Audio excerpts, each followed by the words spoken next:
कांकेर जिले के अंतर्गत कोयलीबेड़ा विकासखंड के कोरेनार गौठान के आकस्मिक निरीक्षण में पहुंचे मुख्य कार्यपालन अधिकारी आशीष डे, जहां गौठान में कई अनियमितता को देखते हुए कोरेनार पंचायत के सचिव को थमाया कारण बताओ नोटिस।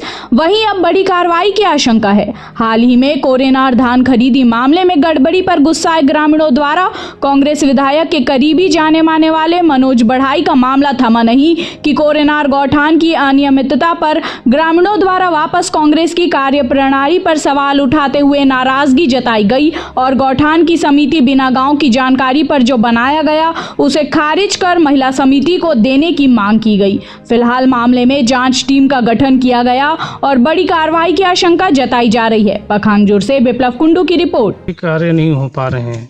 यहाँ पर निरीक्षण करके पाया गया कि यहाँ पर जो गौठान है वहाँ पर गोबर खरीदी भी नहीं हो रही है और जो टंकी है वो भी बिल्कुल खाली है और सूखा है।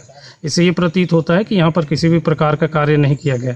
इसके अतिरिक्त ग्रामीणों द्वारा शिकायत दिया गया है कि यहाँ पर जो भी कार्य हुए हैं उनको भुगतान नहीं किया गया है। किस प्रकार की कार्रवाई करेंगे सर इस पर? निश्चितता इन पे जो भी सचिव हैं और जिम्मेदार हैं उन पर बिल्कुल कार्रवाई की जाएगी।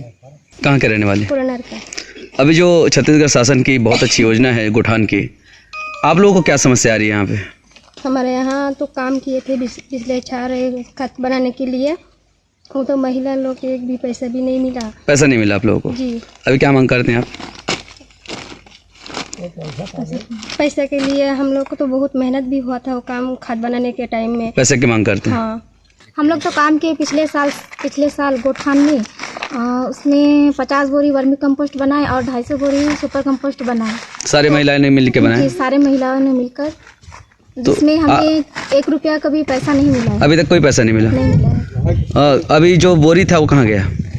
बोरी तो हम लोग गौठान में भर के रखे थे 250 बोरी, तो वो अभी यहाँ पे नहीं है। क्या लगता है क्या हुआ होगा उसका? यहाँ पे जो साफ किए हैं तो शायद उन लोग। किसने सफाई किया? मनोज बढ़ाई जी ने सफाई की। क्यों अचानक यहाँ सफाई करने की जरूरत क्यों पड़ी जब यहाँ कंपोस्ट था? यहाँ पे अधिकारी लोग आए हैं तो इसीलिए सफाई की। अच्छा, आपका मानना है कि यहाँ पे जांच टीम आने वाली है और इस वजह से यहाँ पे इससे पहले इसकी स्थिति कैसी रही? यहाँ की स्थिति तो अच्छी नहीं है, बहुत ही गंदा था, पूरा जंगल ही जंगल था सारी जगह, और कल सफाई किया गया है यहाँ का। क्या मांग करते हैं अभी आप लोग? यहाँ हम लोग तो मांग कर रहे हैं कि हम लोग को जो काम किया है उसका पैसा मिल जाए, और जैसे कि अध्यक्ष सचिव बने हैं गौठान के, तो उन लोग तो कार्य अच्छे से नहीं कर पा रहे हैं, तो हम लोग को वो कार्य दिया जाए ताकि हम लोग उसको अच्छी तरह से निभा सकें।